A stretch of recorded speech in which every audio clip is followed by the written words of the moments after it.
It's one of ours. You go check him out. I'll cover you.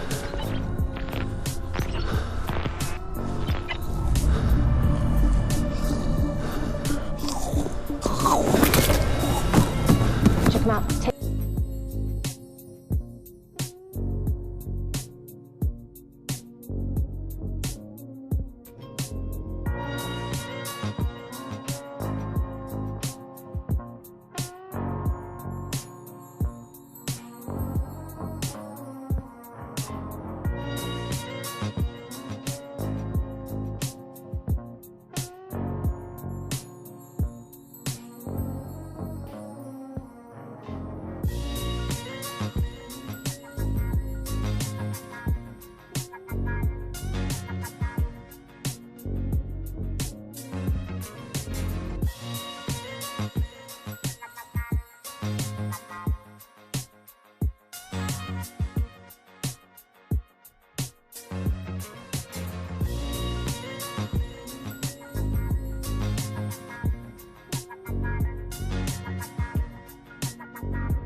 Ingrid Lira is a voodoo priestess. I grew up in voodoo. My family, my grandparents passed it on to my great-grandparents, to my mother, and then myself from Haiti. Voodoo culture is often portrayed negatively in the media as a form of witchcraft, with sorcerers sticking pins into dolls, casting spells and grave robbing. And for many who practice voodoo, this damaging image still lingers. Hollywood is doing such a good job by making us look like the evil person. That's not what it's all about at all. It is not us. Voodoo is a religion where I light my candle and I pray to my spirit. Just like anybody goes to church or they light their own candles and pray to their saints and God. Priestess Ingrid Lira frequently presides over voodoo ceremonies in her neighborhood. Music and dance are key elements in voodoo ceremonies, with the pounding of drums and pulsating rhythms. But it's the idea of the existence of the voodoo zombie that fascinates people.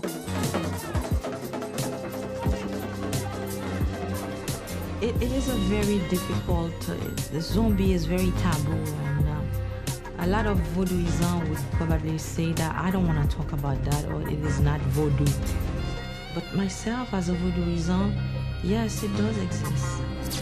According to tradition, slaves who practiced voodoo created zombies. They used to use it in time of slavery. If I'm plotting against the master, and one of the slaves, which is my brothers and sister, or my family member, is gonna sell me out, we're not gonna kill a member of the family. We're just gonna make it appear that you are dead and take care of you in the back room where they will never see you again. But you still exist, you're still living, we're still feeding you. In voodoo, we do not believe in hurting people for no reason whatsoever. Zombification is a way to keep certain people from getting out of hand. But then it's one little side of voodoo.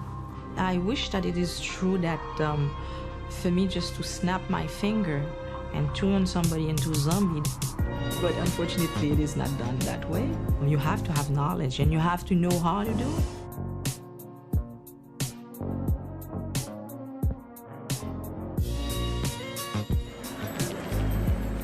Mexico City, home to 20 million people, most of them Catholics.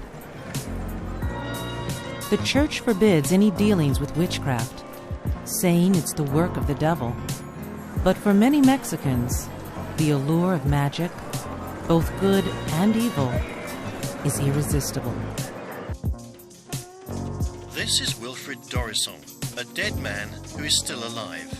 18 months after he was buried and this death certificate issued, he reappeared. Wilfred has made legal history. The High Court of Haiti has officially declared him to be a zombie. You know, you go to American films, there are all these zombies, you know, and zombies become this kind of treacherous, threatening figures. They're objects of fear. But in Haiti, people may be not afraid of zombies, but rather afraid of being zombified themselves. So the fear is not of being harmed by a zombie, but the fear is of being zombified themselves. Why? Because zombification is a way of punishing members of the community that have done things that cannot be reached by the law. So if you do some harm to someone in your community, but that harm is not, it cannot be touched by the existing laws, then you can go to one of the secret societies. Some of the secret societies, the best known is the Bizango societies. And these secret societies will adjudicate justice in the community. So within that adjudication of punishment for harm done to others, zombification is the equivalent of capital punishment. And what it is not a magical process. There is a zombie recipe. You can put together your elements. It's a poison, if you want to think of it as such, that can be administered through the skin, for example. And what it does is it paralyzes the nerve system. So you appear to be dead while you are indeed alive. You are so aware of what is happening around you, even though you cannot move. So it's a combination of impotence and complete awareness. So for Haitians, however, when you put together that trauma, that pharmaceutical trauma, with religious belief, is when you get the total effect of the punishment that zombification means. Why? Because if you are a believer in Vodun, you believe that one of the components of your soul, the petit bon ange, holds your willpower, your ability to decide for yourself. And during zombification, when they come and get you out after they bury you, the bokor, the priest, will capture your petit bon ange in a bottle. And your willpower is then sealed under someone else's control.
Out of the street now.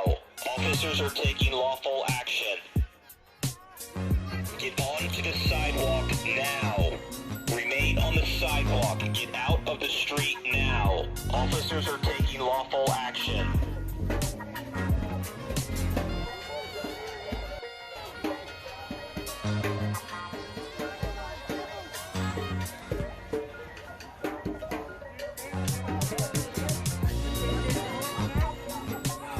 Disperse from the area now. Move. Move now. Disperse from the area now. Move.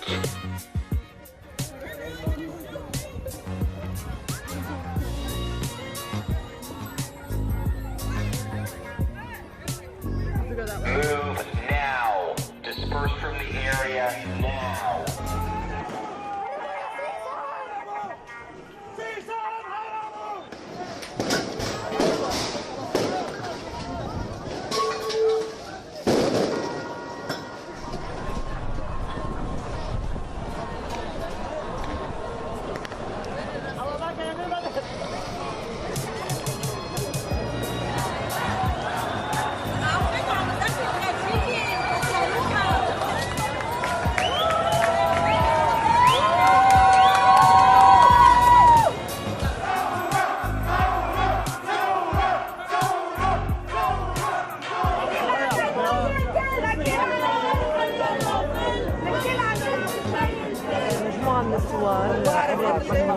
اليوم من بعد التفجير الارهابي اللي صار بمرفأ بيروت وتهرب الطبقه الارهابيه الحاكمه بلبنان من مسؤوليتها، قررنا انه القرار صار للشعب، بطل لهيدي الطبقه الكافيه، وتقرر انه المواجهات رح تكون ديريكت بالاحتلال، من خلال احتلال المؤازرات، اقتحام جميع المؤسسات ملك الشعب اللي هي You taken a cognitive No, I haven't taken the test. Why the hell would I take a test?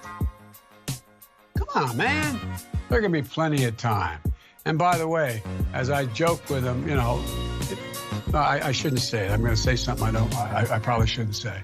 Anyway, I am very willing to let the American public judge my physical and mental my physical as well as my mental fitness. Oh my goodness, isn't it? Believes that there is a larger divide and conquer agenda out there meant so people fight each other and never truly look at the true source of their problems. And even though some people are divided amongst their race, their gender, their preferences, that is a big illusion, and the real divide is amongst fools and people who are not fools. That's our belief, and that's why we're also getting censored. This channel's 100% demonetized, and we're also getting shadow banned, preventing you from doing so.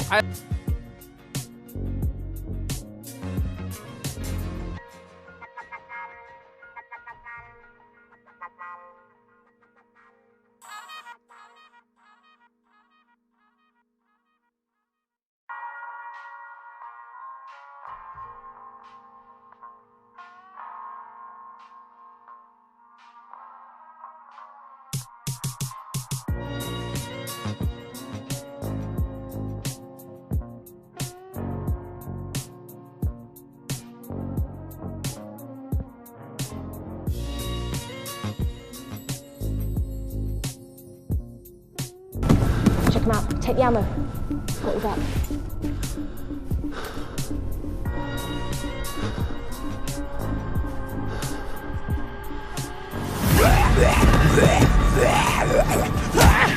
Get back to me!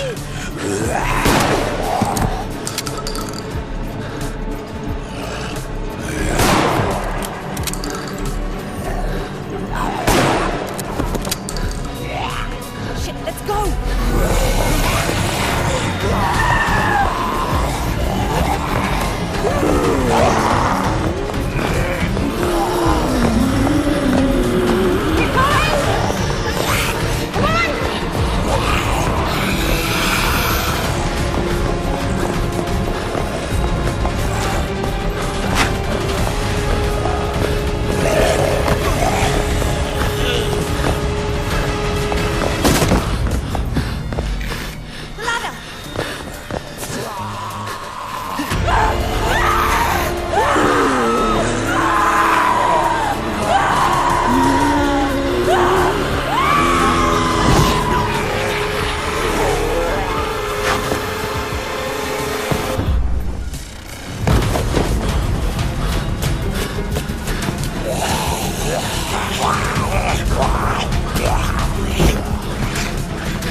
The CCP recently launched its last satellite to bring this global positioning system into full operation, and it's already raising concerns over security. An industry publication Inside GNSS reported this, quote, As a two-way rather than a one-way communication system, BeiDou differs in two aspects from other GNSS or global navigation satellite systems. BeiDou can identify the locations of receivers on the Earth's surface, and BeiDou-compatible devices can transmit data back to the satellites in text messages of up to 1,200 Chinese characters.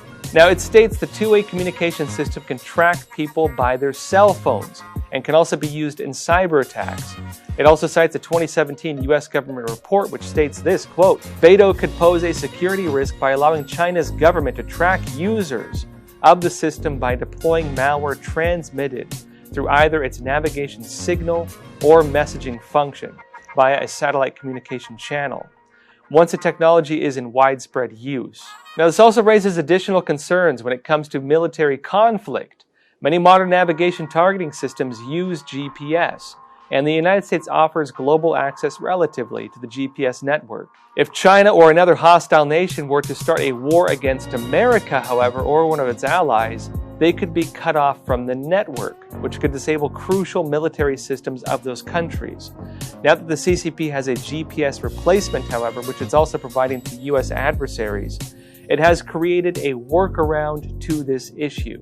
And as the CCP moves forward with its One Belt, One Road initiative to get countries into debt traps and to export its China model system of government, BeiDou is part of its technological package when it goes to these countries. So again, what are we seeing here? BeiDou is different from GPS in a few different ways, not only because it's under the control of the Chinese Communist Party, but because it can actually track individual users.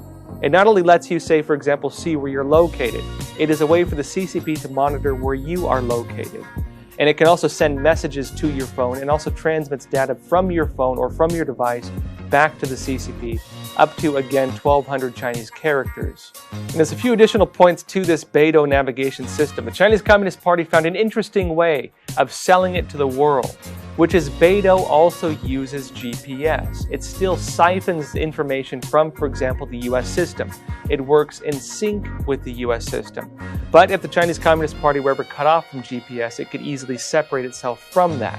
And so when it goes and sells this product or pushes it to other countries, it not only has all the different features that the CCP has put into it, but it also has all the features of GPS because it uses GPS still. Transportation is realizing that there is a clause that demands that China can reclaim any asset they so demand. Unleashing it upon the world. They could have stopped it. Good afternoon, everybody watching this video. I'm very angry right now, and I want to quickly address something I stumbled into a few minutes ago. My name is Blessed Jat, the Global Youth Ambassador for Sustainable Development. I watched with utter dismay the current Minister of Transportation, Rotimi Amechi, while addressing Channels TV, and he posited that there is nothing wrong with Nigerians ceding her sovereignty to China. For those of you who may not understand the implication of ceding your sovereignty to another country, or what it means to cede your sovereignty, the current state system which we have right now came into being by the Treaty of Westphalia in 1648, where states were created, and by that treaty, by that agreement, all states became equal with the ability to control their internal affairs without interference or without recognizing any higher authority or higher power. Now that has been the principle since 1948. But in the last few years, and the couple of decades, we have seen China recklessly pursuing recolonization and supremacy policy in Africa and in the rest of the third world, where they give frivolous loans to gullible African countries with greedy leaders, with provisions in this loan agreement that are very mockery and disheartening. And then when these countries are not able to pay back, China enter into this country and seize whatever asset that they deem fit. Now, currently we have several African countries where China is in charge of their police, in charge of their central bank, in charge of their immigration, in charge of the agricultural sector, etc., etc. And then in Nigeria, we have been looking and watching at their antecedents for a very long time. The kind of loans that they deal to Nigeria. And a lot of us have often questioned, what are the provisions of this loan? Until only just now, we hear the Minister of Transportation saying, let me quote him word for word. I just learned that there are provisions in that agreement which allow China to enter into Nigeria and claim whatever interest they deem fit in the case of Nigeria's inability to repay this loan. And he continued by saying, and I know fully well that China only go after those assets that they built. What a stupid assertion. Very uneducated assertion. China, the country that China is in charge of their police, China did not give them money to build their police. He gave them money to build infrastructure which they are not able to pay, and at the end of the day, China is now in charge of their central bank and their police.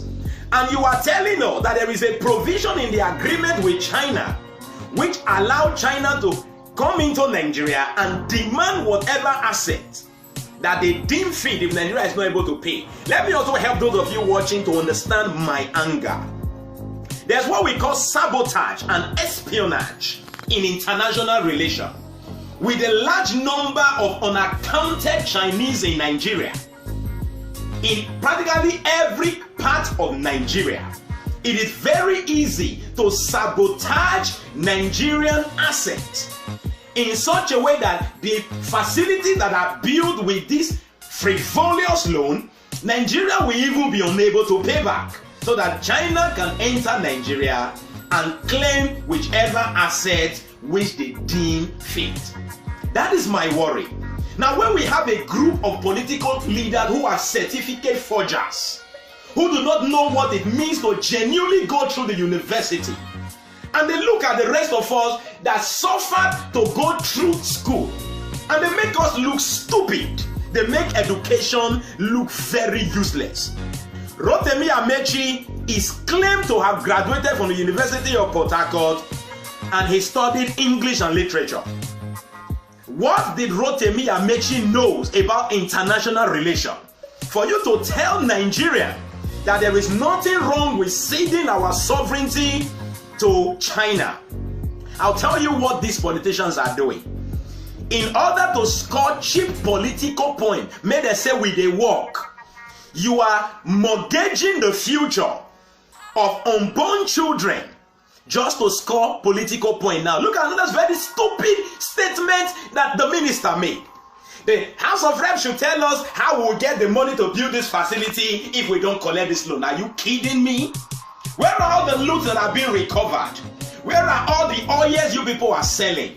Where are all the, for God's sake, where are the billions Nigerians are stealing? And you are telling me where we Nigeria, a country as rich as Nigeria, where we are going to get money to build ordinary rail line, ordinary, that a private citizen can build. You people think we are stupid. The truth is, people like Rotimi Amechi should be lynched on the streets for the damage they are creating to our collective future. These people, it is time we stand up and stop them, because they are selling our future and selling it to a reckless country that have no regard for international law like China. Nigerian youth, it is time we wake up. If we don't wake up and demand and take back this future, nobody will take it back from us. You are ceding. First of all, let me even ask, who read that this agreement they are signing with China? I learned fully well most of this agreement are written in Chinese. And our useless politicians just carry it because you like paparazzi and you like the media fanfare. You sign this agreement. Imagine a loan that has been collected. It is only just now the Minister of Transportation is realizing that there is a clause that demands that China can reclaim any asset they so demand. Nigerians, our mumu don't do. No other campaign has been powered by the people, the silent heroes of America, like ours. That's ever. If you are not angry, I am angry. Politicians have taken us for a fool for too long. It is time we rise up and show these people that this book we read, it is not a waste of time. Thank you for watching. Thank you. I'm so angry, but thank you. I'm angry. Politicians have taken us for a fool for too long. It is time we rise up and show these people that this book we read, it is not a waste of time. Thank you for watching.